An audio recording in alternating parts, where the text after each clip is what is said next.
BSc प्रथम वर्ष की सामान्य हिंदी की कक्षा में आप सभी का पुनः स्वागत है। जैसा कि हमने कल चर्चा की थी कि आज हम महादेवी वर्मा का रेखा चित्र भक्तिन पढ़ेंगे। मैं डॉक्टर विनीता कौशिक, सहाचार्य हिंदी, जानकी देवी बजाज राजकीय कन्या महाविद्यालय कोटा। महादेवी वर्मा का एक संक्षेप में परिचय भी जानेंगे, रेखा चित्र क्या होते हैं इसकी भी जानकारी लेंगे और महादेवी वर्मा को भी हम बड़े संक्षेप में पढ़ेंगे। महादेवी वर्मा छायावाद के प्रमुख स्तंभों में से हैं। छायावाद में जहाँ निराला, प्रसाद, पंत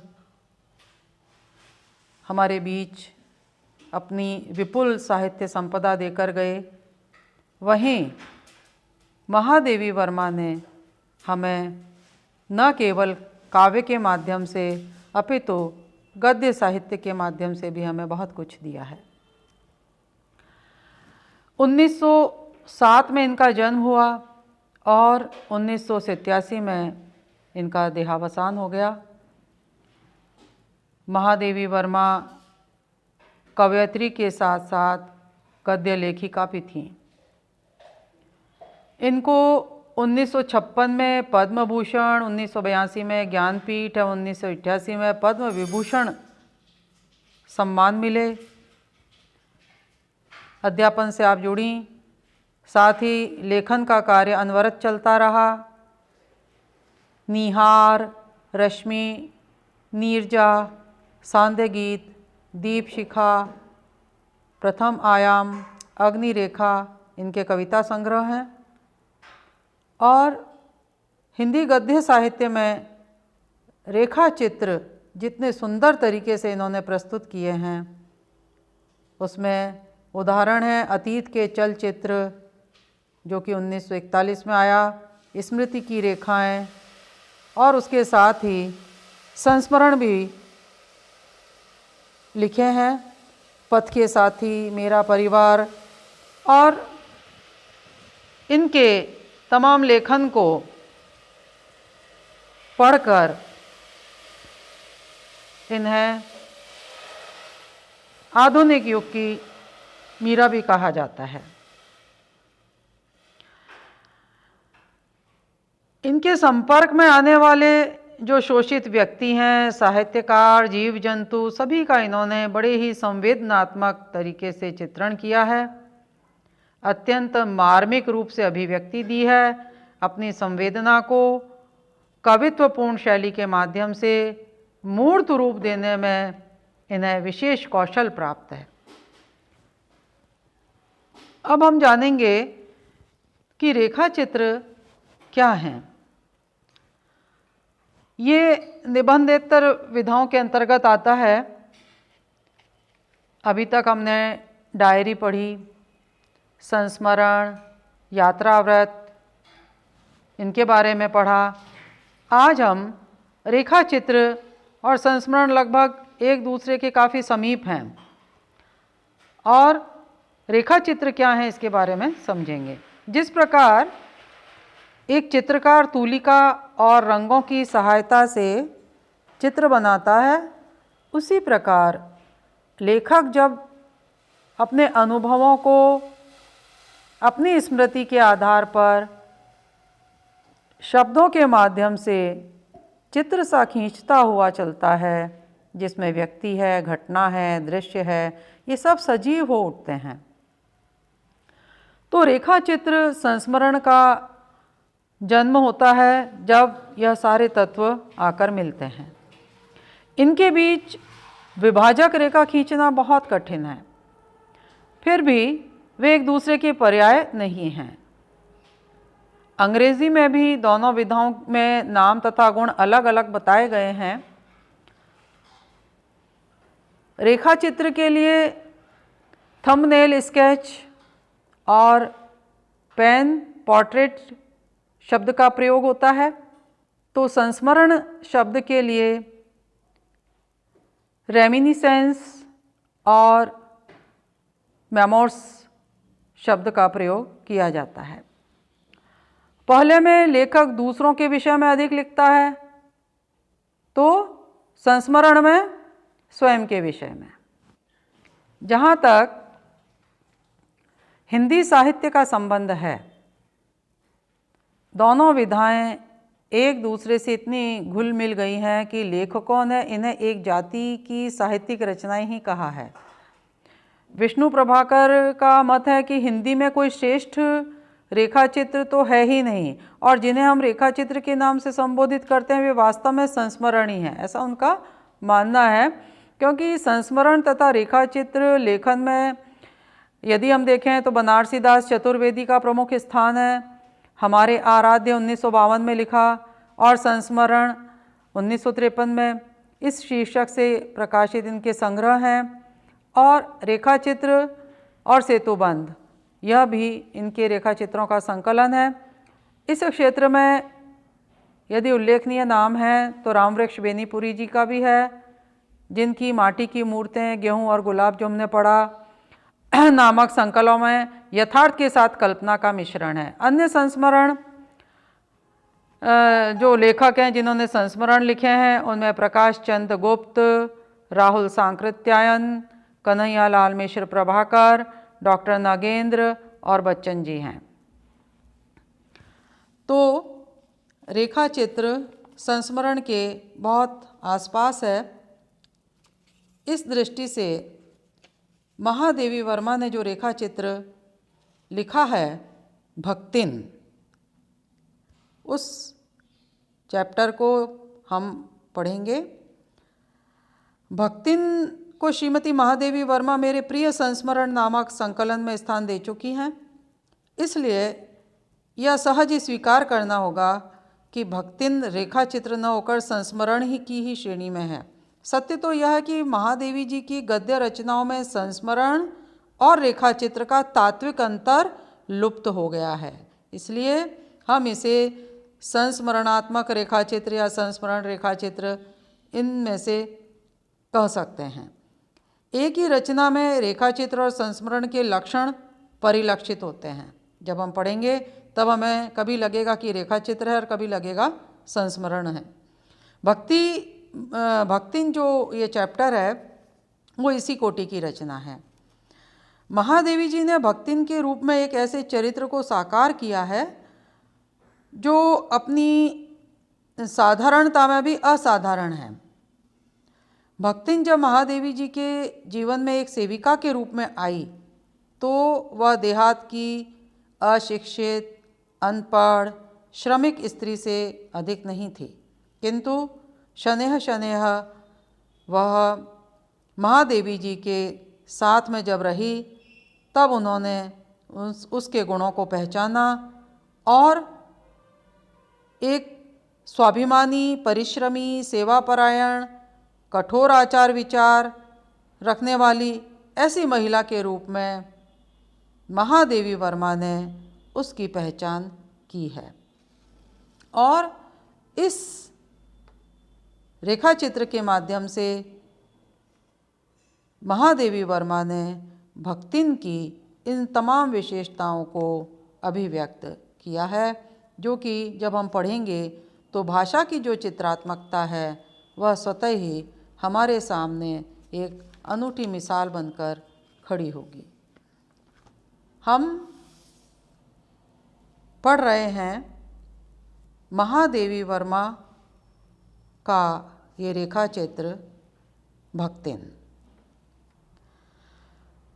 छोटे कद और दुबले शरीर वाली भक्तिन अपने पतले ओठों के कोनों में दृढ़ संकल्प और छोटी आँखों में एक विचित्र समझदारी लेकर जिस दिन पहले पहल मेरे पास आ उपस्थित हुई थी तब से आज तक एक युग का समय बीत चुका है।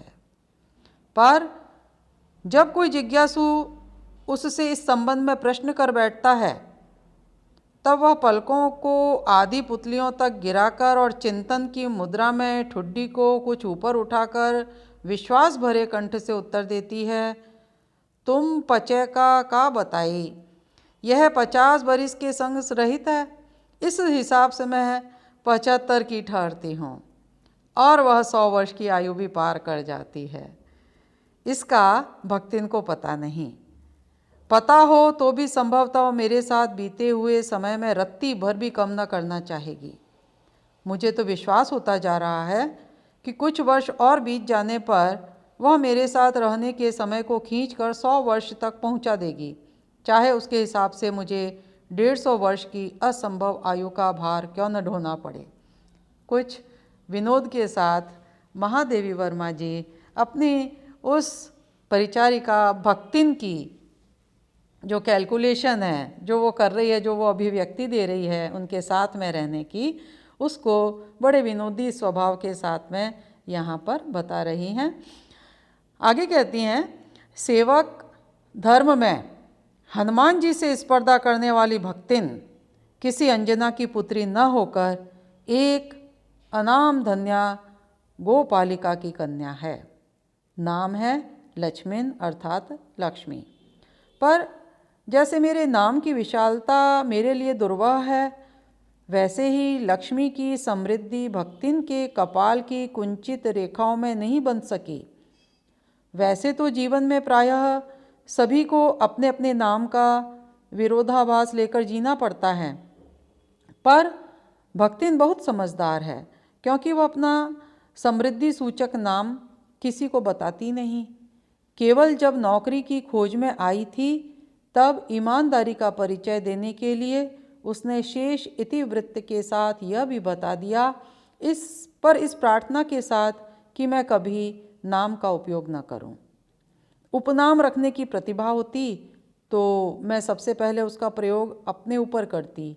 इस तथ्य को वह देहातिन क्या जाने। इसी से जब मैंने कंठी माला देकर उसका नया नामकरण किया तब वह भक्तिन जैसे कवित्वहीन नाम को पाकर गदगद हो गई।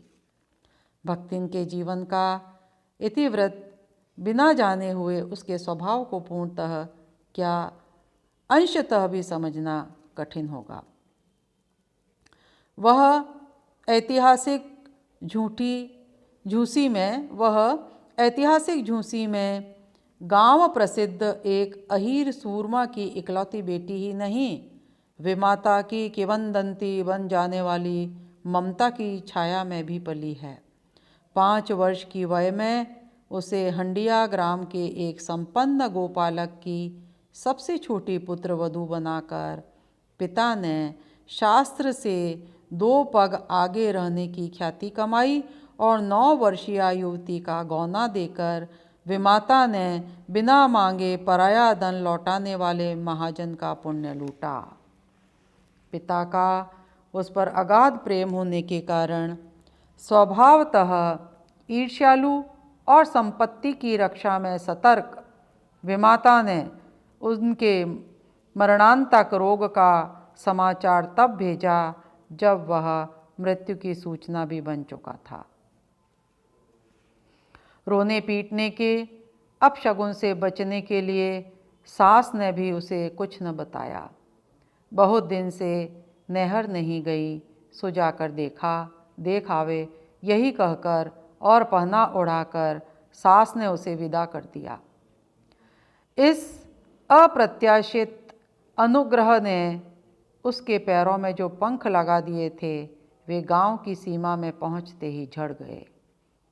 हाय लक्ष्मीन अब आई कि अस्पष्ट पुनरावृत्तियाँ और स्पष्ट सहानुभूतिपूर्ण दृष्टियाँ उसे घर तक ठेल ले गईं। पर वहाँ न पिता का चिन्ह शेष था, न विमाता के व्यवहार में शिष्टाचार का लेश था। दुख से शिथिल और अपमान से जलती हुई वह उस घर में पानी भी बिना पिए उल्टे पैरों ससुराल लौट पड़ी। सास को खरी खोटी सुनाकर उसने विमाता पर आया हुआ क्रोध शांत किया और पति के ऊपर गहने फेंक कर उसने पिता के चिर विछोह की मर्म व्यथा व्यक्त की। जीवन के दूसरे परिच्छेद में भी वह सुख की अपेक्षा दुख ही अधिक है। जब उसने गेहूँए रंग और बटिया जैसे मुख वाली पहली कन्या के 2 संस्करण और कर डाले, तब सास और जिठानियों ने होंठ बिचकाकर उपेक्षा प्रकट की। उचित भी था, क्योंकि सास 3 कमाऊ वीरों की विधात्री बनकर मचिया के ऊपर विराजमान पुरखिन के पद पर अभिषिक्त हो चुकी थी, और दोनों जिठानियाँ काकभुशुंडी जैसे काले लालों की क्रमबद्ध सृष्टि करके इस पद के लिए उम्मीदवार थीं। छोटी बहू के लीक छोड़कर चलने के कारण उसे दंड मिलना आवश्यक हो गया। जिठानियाँ बैठकर लोग चर्चा करती और उनके कलूटे लड़के धूल उड़ाते, वह मट्ठा फेरती, कूटती, पीसती, रांधती और उसकी नन्ही लड़कियां गोबर उठाती, कंडे थापती। जिठानियां अपने भात पर सफ़ेद राब रखकर गाढ़ा दूध डालती और अपने लड़कों को औटाते हुए दूध पर से मलाई उतार कर खिलाती। वह काले गुड़ की डली के साथ कठौती में मट्ठा पाती और उसकी लड़कियां चने बाजरे की घुघरी चबाती। इस दंड विधान के भीतर कोई ऐसी धारा नहीं थी जिसके अनुसार खोटे सिक्कों की टकसाल जैसी पत्नी से पति को विरक्त किया जा सकता है। सारी चुगली चबाई की परिणति उसके पत्नी प्रेम को बढ़ाकर ही होती थी। जिठानियाँ बात बात पर धमाधम पीटी कूटी जाती, पर उसके पति ने उसे कभी उंगली भी नहीं छुआई। वह बड़े बाप की बड़ी बात वाली बेटी को पहचानता था। इसके अतिरिक्त परिश्रमी, तेजस्विनी और पति के प्रति रोम रोम से सच्ची पत्नी को यह चाहता हुआ भी बहुत रहा होगा, क्योंकि उसके प्रेम के बल पर ही पत्नी ने अलगौजा करके सबको अंगूठा दिखा दिया। काम वही करती थी, इसलिए गाय, भैंस, खेत खलियान, अमराई के पेड़ आदि के संबंध में उसी का ज्ञान बहुत बढ़ा चढ़ा था। उसने छांट छांट कर ऊपर से असंतोष की मुद्रा के साथ और भीतर से पुलकित होते हुए जो कुछ लिया वह सबसे अच्छा भी रहा। साथ ही परिश्रमी दंपति के निरंतर प्रयास से उसका सोना बन जाना भी स्वाभाविक हो गया। धूमधाम से बड़ी लड़की का विवाह करने के उपरांत पति ने घरौंदे से खेलती हुई 2 कन्याओं और कच्ची गृहस्थी का भार 29 वर्ष की पत्नी पर छोड़कर संसार से विदा ली। जब वह मरा तब उसकी अवस्था 36 वर्ष से कुछ ही अधिक रही होगी, पर पत्नी आज उसे बूढ़ऊ कहकर स्मरण करती है। भक्तिन सोचती है कि जब वह बूढ़ी हो गई तब क्या परमात्मा के यहाँ वे भी न बुढ़ा गए होंगे, अतः उन्हें बूढ़ऊ न कहना उनका घोर अपमान ही होगा। हाँ, तो भक्तिन के हरे भरे खेत, मोटी ताज़ी गाय भैंस और फलों से लदे पेड़ देखकर जेठ जिठौतों के मुंह में पानी भर आना स्वाभाविक ही था। इन सब की प्राप्ति तो तभी संभव थी जब भइयों दूसरा घर कर लेती, पर जन्म से खोटी भक्तिन इनके चक्र में नहीं आई। उसने क्रोध से पांव पटक पटक कर आंगन को कंपायमान करते हुए कहा, हम कुकरी बिलारी न होएं, हमार मन पुसाई तो हम दूसरा के जाव नाही, त तुम्हार पचे की छाती पे हो रहा भूंजब और राज करब समुझे रहो। उसने ससुर, चचिया ससुर और जाने के पीढ़ियों के ससुरजनों की उपार्जित जगह जमीन में से सुई की नोक के बराबर भी देने की उदारता नहीं दिखाई। इसके अतिरिक्त गुरु से कान फुकवा, कंठी बांध और पति के नाम पर घी से चिकने केशों को समर्पित कर अपनी कभी न टलने की घोषणा कर दी। भविष्य में भी संपत्ति को सुरक्षित रखने के लिए उसने छोटी लड़कियों के हाथ पीले कर उन्हें ससुराल पहुंचाया और पति के चुने हुए बड़े दामाद को घर जमाई बनाकर रखा। इस प्रकार उसके जीवन का तीसरा परिच्छेद आरंभ हुआ। भक्तिन का दुर्भाग्य भी उससे कम हठी नहीं था।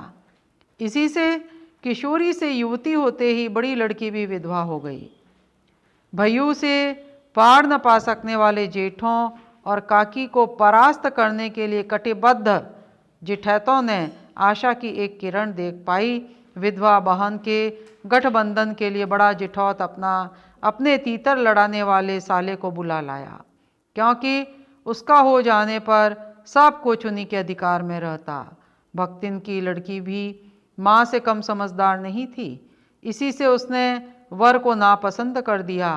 बाहर से बहनोई का आना चचेरे भाइयों के लिए सुविधाजनक नहीं था, अतः यह प्रस्ताव जहाँ का तहाँ रह गया। तब वे दोनों माँ बेटी खूब मन लगाकर अपनी संपत्ति की देखभाल करने लगीं और मान न मान मैं तेरा मेहमान की कहावत चरितार्थ करने वाले वर के समर्थक उसे किसी न किसी प्रकार पति की पदवी पर अभिषिक्त करने का उपाय सोचने लगे। एक दिन माँ की अनुपस्थिति में वर महाशय ने बेटी की कोठरी में घुसकर भीतर से द्वार बंद कर लिया और उसके समर्थक गांव वालों को बुलाने लगे। अहीर युवती ने जब इस डकैत वर की मरम्मत कर कुंडी खोली, तब पंच बेचारे समस्या में पड़ गए। तीतरबाज युवक कहता था वह निमंत्रण पाकर भीतर गया और युवती उसके मुख पर अपनी 5 उंगलियों के उभार में इस निमंत्रण के अक्षर पढ़ने का अनुरोध करती थी। अंत में दूध का दूध, पानी का पानी करने के लिए पंचायत बैठी और सबने सिर हिला हिलाकर इस समस्या का मूल कारण कलयुग को स्वीकार किया। अपीलहीन फैसला हुआ कि चाहे उन दोनों में एक सच्चा हो, चाहे दोनों झूठे, पर जब वे कोठरी से निकले तब उनका पति पत्नी के रूप में रहना ही कलयुग के दोषों का परिमार्जन कर सकता है। अपमानित बालिका ने होठ काट कर लहू निकाल लिया और माँ ने आग्नेय नेत्रों से गले पड़े दामाद को देखा। संबंध कुछ सुखकर नहीं हुआ, क्योंकि दामाद अब निश्चिंत होकर तीतर लड़ाता था और बेटी विवश क्रोध से जलती रहती थी। इतने यत्न से संभाले हुए गाय ढोर खेती बाड़ी जब पारस्परिक द्वेष में ऐसे झुलस गए कि लगान अदा करना भी भारी हो गया। सुख से रहने की कौन कहे। अंत में एक बार लगान न पहुँचने पर जमींदार ने भक्तिन को बुलाकर दिन भर कड़ी धूप में खड़ा रखा। यह अपमान तो उसकी कर्मठता में सबसे बड़ा कलंक बन गया। अतः दूसरे ही दिन भक्तिन कमाई के विचार से शहर जा पहुँची। घुटी हुई चांद की मोटी मैली धोती से ढके और मानो सब प्रकार की आहट सुनने के लिए कान कपड़े से बाहर निकाले हुए भक्तिन जब मेरे यहाँ सेवक धर्म में दीक्षित हुई, तब उसके जीवन के चौथे और संभवतः अंतिम परिच्छेद का जो अर्थ हुआ, उसकी इति अभी दूर है। आज भक्तिन में हम इतना ही पढ़ेंगे। कल इससे आगे की चर्चा करेंगे और कुल मिलाकर भक्तिन में जो कुछ समस्याएं सामने आ रही हैं उस युग की, वह भी हम चर्चा करेंगे। आज के लिए इतना ही। बहुत बहुत धन्यवाद।